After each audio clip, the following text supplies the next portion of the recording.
Hi, I'm Joe Gertis, and this is Coffee in the Capitol.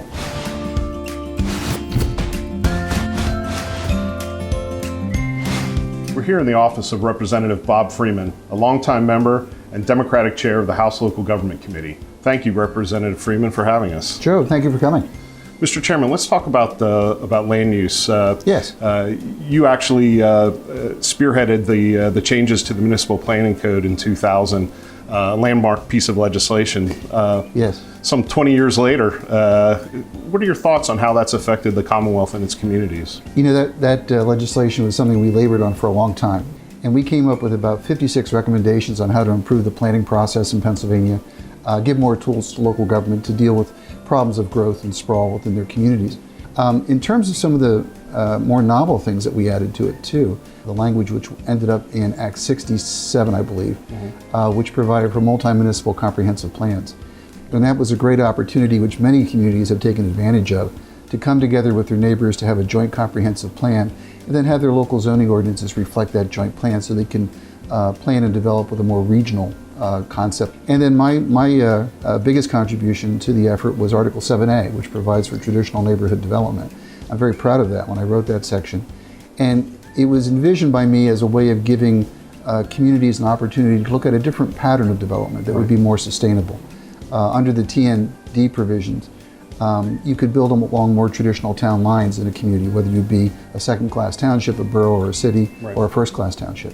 And the idea is to build along lines that are more pedestrian-friendly, that provide for more mixed use, that provide for a slightly denser form of development, which could sustain other forms of transportation, like public transportation, and to also help to foster a sense of community by having a more close-knit setting. Fortunately, I think that has actually gained traction in a lot of planning circles, and you're seeing a lot of communities, whether they be townships, boroughs, or cities, that are looking at the TND model as a way to develop.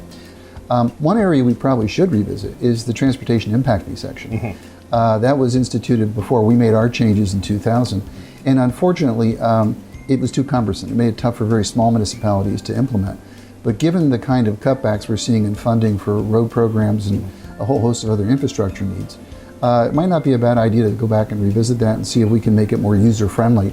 Representative, rural broadband and broadband throughout the Commonwealth is, or the lack thereof, is quite an issue for a lot of Pennsylvanians. Some reports say upwards of 1 million people lack high-speed internet access. And with our lives so integrated with having that access, there's a couple plans that are out there on how to address this. I just wanted to get your take on what you thought and maybe some ideas that you have on. I think it's one of the more critical infrastructure issues facing the state. The governor has put forth initiatives to promote an expansion of broadband within the Commonwealth of Pennsylvania. And of course, his Restore Pennsylvania has that as one of the key provisions to try and fund that as an infrastructure project. So see it as a critical component to give them the opportunity to attract businesses, to maintain businesses, to improve education, medical facilities, and to make life in those communities a lot more compatible with what's happening in the world. Right.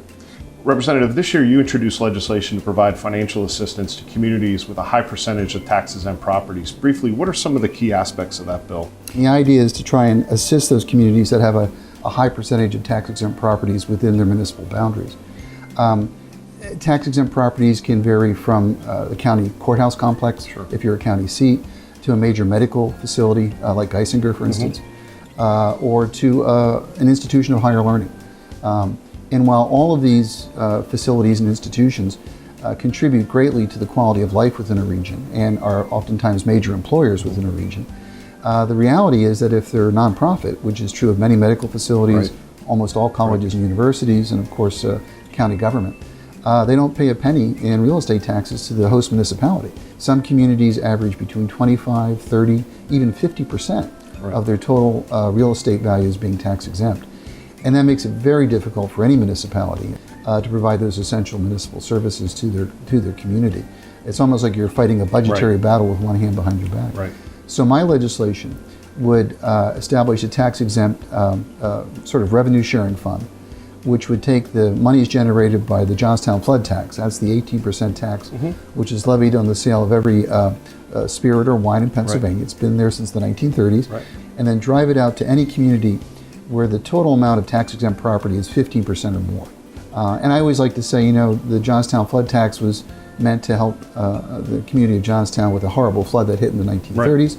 Now we need to deal with the flood of tax-exempt properties within our municipalities. And I think it's time for the state to step up to the plate, provide this kind of funding, and stabilize those communities that really struggle to maintain their services. Right. Representative, you're the Democratic chair of the House Local Government Committee. There's been a lot of work that's been coming out of the committee, but I just want to, we're in the end of the first half of the legislative session, and I just wanted to get your thoughts on what you see maybe with the committee or in the House as a whole for the Commonwealth moving forward into 2020, some of your thoughts. I think there's still some work to be done, though, that affect municipalities. I know there's been a lot of concern about the fireworks law that was passed right. Several years ago. Right. And there is legislation, House Bill 1687, that I'm a co-sponsor of, which would try and give more power and authority to the local municipality to regulate that. It's been too loose, and there's been a lot of complaints, particularly at holidays like the 4th of July, where the fireworks just go on all day long. It's disruptive. Sure. So giving local governments more ability to regulate that at the local level, when they can be set off, where they can be set off, what times of day they can be set off, I think would be a big help to the communities that have experienced a rash of too many fireworks in their community. And a recurring issue, which I'm hoping we might be able to address in the last year of the session, is giving local governments the power to use radar. Sure. We are the only state, to my knowledge, that does not allow local police forces to use radar. People drive crazy anymore. We see the kind of speeds they go at, the distracted driving that goes on. And being able to have radar is a way to enforce good speeds and standards in terms of driving. The legislations that have been introduced, and there have been several bills, all seem to try and provide it as a tool for traffic control. There are built-in provisions in those proposals to prevent it from being a windfall to a municipality in terms of fees or fines. Yeah. But it would be a very important tool to make sure that local police can enforce speed standards and driving standards that are critical to the safety of all the people of our community. Well, that's all the time we have today. On that note, Representative, thank you so much for having us here in your Capitol office. Thank you, Joe. And remember, folks, if you like what you're seeing, subscribe to PSATS YouTube channel and follow our social media pages for more Township Video News content. Next Tuesday, look for Dave Talk. And as always, thanks for watching.